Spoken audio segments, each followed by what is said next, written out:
All right, ladies and gentlemen, good afternoon and welcome to Greensburg, Kansas. My name is Pete Mastrorocco.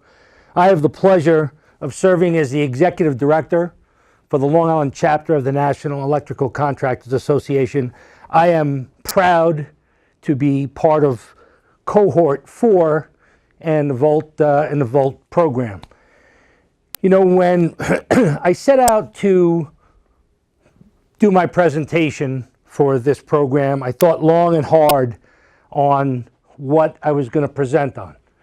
You know, what to do. I thought about presenting on technology is good until it's not.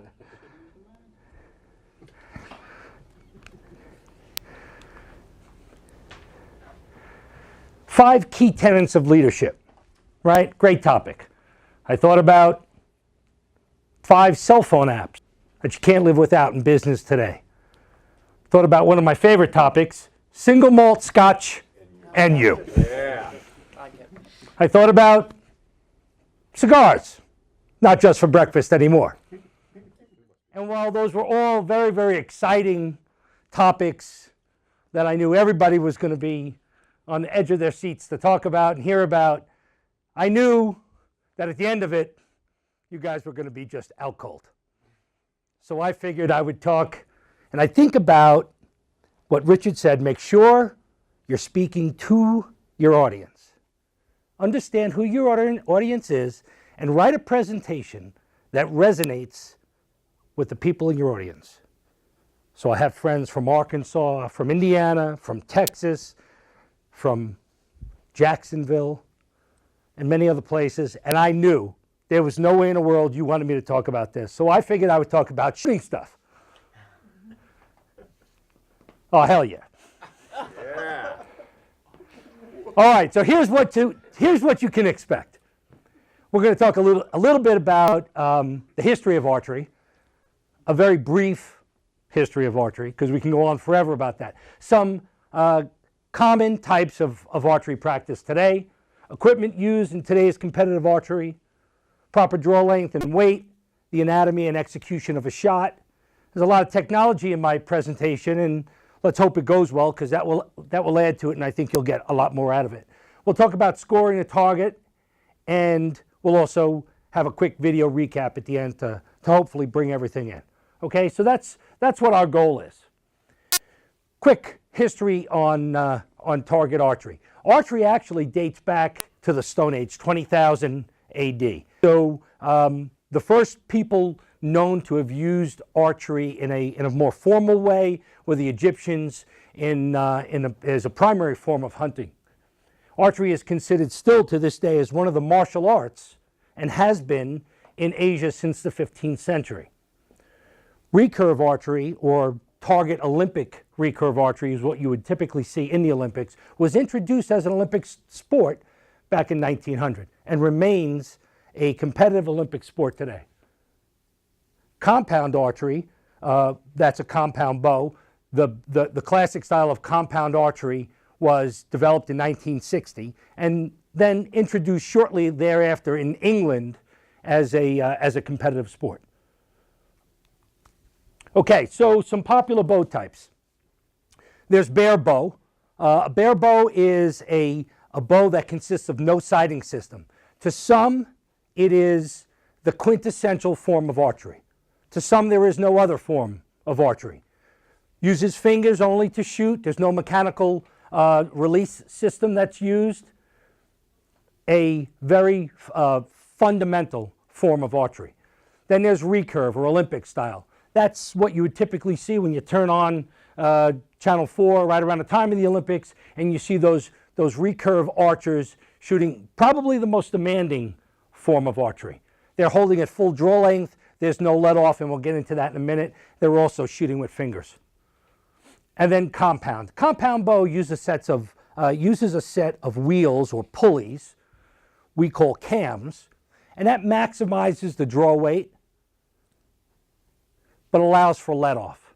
So when you're drawing a bow that's typically anywhere from 50 to 65 pounds, hunting might be 75 to 80 pounds, let off allows you to hold a fraction of that weight. let off today on modern compound bows typically runs 50 to 80% let off. So while you're drawing 60 pounds at the end, you're really holding 20. Okay, there are some very popular forms that are becoming more and more popular of archery shooting. Obviously, bow hunting. The second one, 3D archery, is something that's becoming very, very popular. That's when the shooter goes through a course, whether it's indoor or outdoors. They go through a course and they shoot at styrofoam animals. It doesn't really have a well-defined target. Slight impression in the foam animal. So you really have to be very focused and have a good vision, good sight on the animal. Plus, you have to gauge how far that animal is away from you. Okay, so that's a rapidly growing part of target archery. Then in the area of target archery, there's outdoor or field archery and indoor archery. We're going to focus primarily for this presentation on indoor archery. Indoor archers all shoot from 18 meters, about 20 yards. Compound shooters shoot at a 2-centimeter 10 spot. So the 10 ring for compound shooters is 2 centimeters, whereas the 10 ring for recurve shooters is twice the size. It's 4 centimeters. So this is a quick look at some of those archery styles. Bare bow, this is traditional archery. This is right here in the bottom here, would be typical Olympic recurve. This is 3D up here. You can see the foam animal out in the background. Today's target bows have a lot of moving parts. We're not going to go through all of them for the sake of time, but you have a set of cams that work with a set of limbs to maximize all that kinetic energy. You have a sight. Attached to the sight is a scope. Inside the scope is a lens that magnifies the target 2, 3, 4, 6, 8 times. Bless you. Inside the string, there's also a lens. It's called a peep. Inside that peep, there's a tiny little lens that works with the lens that's in the sight. There's 10 different kinds of lenses or verifiers you can get to clear up the target so that you can maximize your vision on the target. One of the most important parts of this whole setup is these long bars that are sticking out the front and back. They're called stabilizers. As we move into execution of the shot, the most critical part of the shot is the release. Release is done basically in 2 different forms. Fingers for recurve or bare bow shooters, or a mechanical release for compound competitive target archers. And I'll give you an idea of what those look like. You could pass those around. These are two different forms of a mechanical release. Finger shooters typically use a finger tab to protect their fingers while they're shooting. During a tournament, you may make, but between tournament shooting and practice time, you may make 400 or 500 shots. So especially if you're shooting with fingers, it's important to protect your fingers. Bare bow shooters like to use a glove. This guy look familiar? Yes, indeed. That's him. One of the most popular styles of release is called an IF release or an index finger release. Okay, and that's what this looks like. So I put a string on here. You guys could kind of get an idea of what it feels like to work this release. You could hold on to it and work the release. So you could hand that around a little bit, get an idea of what that might feel like. Okay, this is most popular with hunters, but also popular with target shooters today as well. And then there's a back tension release. Those hinge releases that I just passed out. Typically, real experienced competitive archers will work with a hinge release or a back tension release. Reason being is it's more difficult to master, but you get a cleaner shot, a surprise break. If anybody's ever shot any kind of a weapon, a gun, you're looking for a surprise break. Okay, and I have, when we're done with this the presentation, I have a tool that you'll be able to actually feel what it looks, what it feels like to make that archery release. The other key part in the shot execution itself is proper grip. You're not holding a bow. The bow is not gripped. It's actually held by the meat on your palm. So the best way to do that is to make a 45-degree angle with your thumb and your forefinger. Make a V, and then turn your knuckles out a little bit to the left till you get about 45 degrees. Turn it a little bit, Cindy. Put it up, turn it, kick it out like that. That's exactly right. So it's this part, this meaty part of the hand, where the bow actually sits and rests. You're not really gripping the bow. To ensure that the bow doesn't come flying out of your hand because you're really not holding it, target archers use something called a finger sling. Okay, and it just goes around one finger, goes around the handle portion of the bow and around another finger to create something that looks like that, so that when you release your shot and the bow moves forward, because it does, there's a lot of energy stored in those limbs. When the bow jumps forward, it doesn't come out of your hand.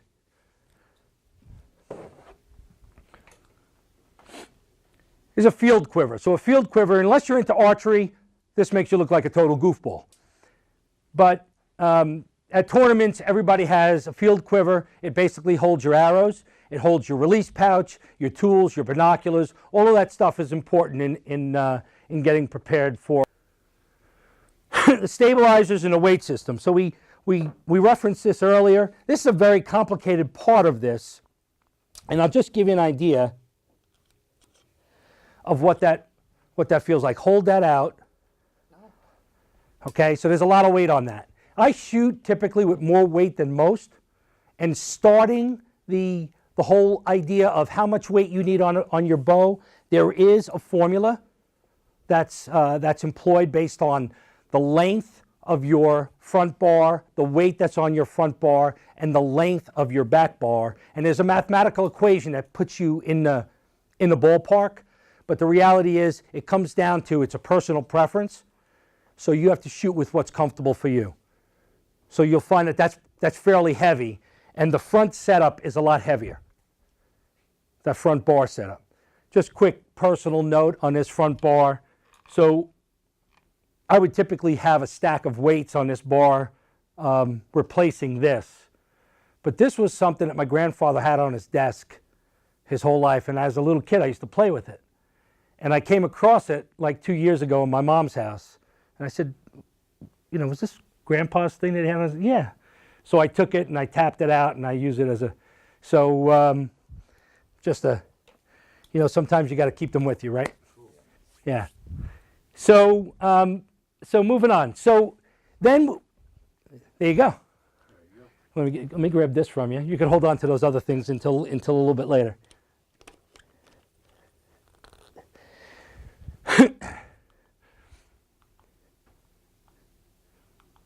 Okay, so sighting in onto your target is done through your sight and the peep.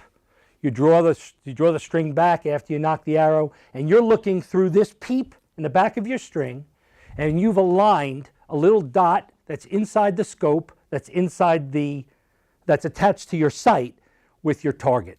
You line all those things up, you hold the best you can, and you release your shot. So sights today offer infinite adjustability. They're micro adjust. So a tiny little click moves them 128th of an inch. Pins are best for hunting. Scopes, like we said, come in powers of 3, 4, all the way up to 10 times actually. The peep is installed in a string, and then inside the peep is another little lens. Garmin just came out with, for bow hunters, this ensures a perfect shot every single time. It is a GPS sight that attaches to a bow that tells you the exact distance from you to your animal and puts the spot where you need it. Pretty incredible. About $1,100 for those sights. Okay, so the anatomy of an arrow. So arrows today, modern materials, wood rarely. A lot of vintage bare bow shooters still make their own wooden arrows and shoot only wooden arrows. But typically you'll find in competitive archery either aluminum or carbon fiber, and I'll give you an idea of what those look like in some different diameters. Reason why we shoot really thick arrows, like you'll see this one fletched with this yellow vinyl, is like a flagpole. They're huge because when you're shooting target archery, the bigger the arrow, the more points you potentially get because you break lines. We'll get into that in a few minutes. Okay, so the feathers on the back of the arrow are called fletchings, and they're in either feather or vinyl. The plastic piece on the back that clips to the string is called a nock. And then you either have target points or broadheads on the front. Broadheads would be for hunting. So a little interesting part about arrow flight, and I wanted to share this with you, because when an arrow is released from a bow,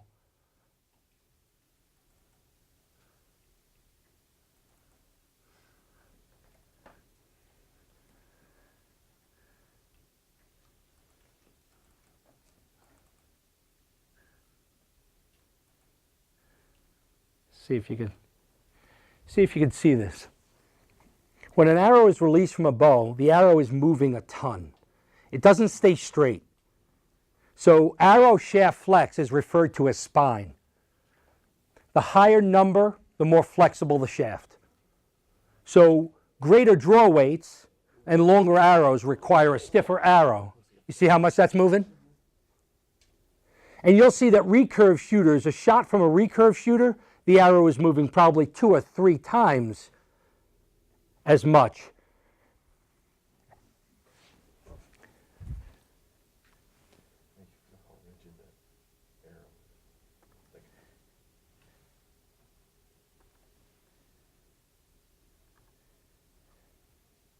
Sorry, folks.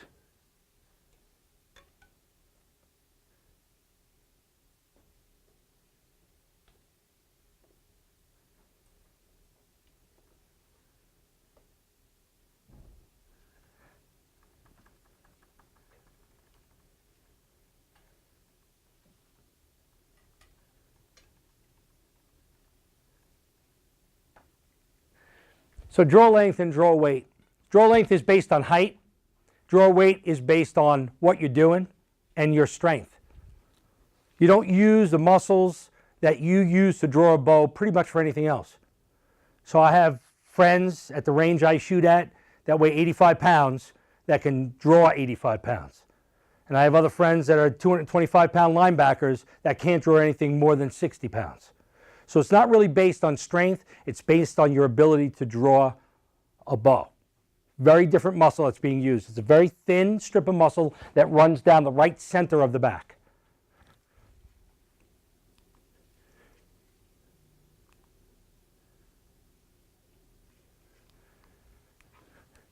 All right, having a little bit of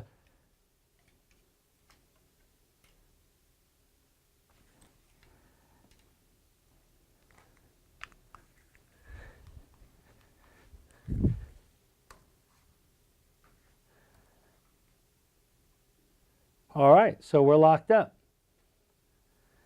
All right, so we're just going to move on. So a couple other things to note is scoring, right? So you go to an archery tournament and there's a few different archery type events that you can shoot in, all right? One might look something like this, target like this, slightly larger 10 ring, as opposed to a target that may look like this, slightly smaller 10 ring. Okay, this is a more challenging target, and they actually require you to shoot smaller arrows at this more challenging target. This is called a feeder target, okay, and it's a little bit more challenging of an archery type event. All right, so I hope that you got a good deal of information out of this presentation. Sorry that we had some technical difficulties. It's okay. We can let it go. So I hope to be able to finish off with a shot so you can see kind of in real time. There's some scoring. I appreciate your attention. See if we can get a volunteer from the audience. All right, so I need somebody. I've always heard this whole William Tell thing, and I've never really seen it done. Right? You've never seen it done either, have you? Good, you'd be the perfect... So what I'd like to do is at least allow you to see what a shot looks like. All right? So what do you think? Yeah. All right, we'll move everybody back, and I'll... So we're not really sighted in from here, but we'll give it a shot. This is sighted for about 15 yards. We're kind of about 10 and a half yards here, so but we'll see. We'll see what this looks like. Typically, don't shoot over banquet tables.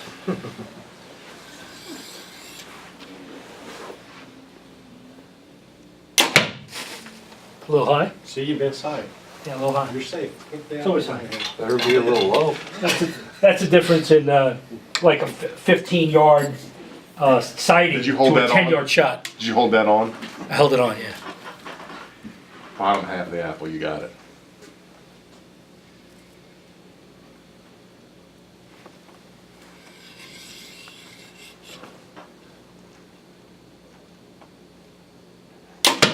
Loose! Yeah! Let's see if we can hit a strawberry. Like you did that first shot, you take the strawberry right out. You could have been having strawberries this afternoon. Yeah, what? There were strawberries in here? Make a pie. Yeah, we can eat all the strawberries when we're done.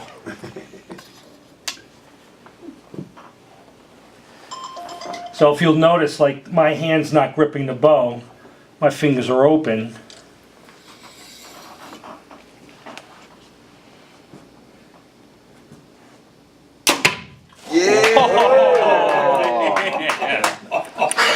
Dead center. All right.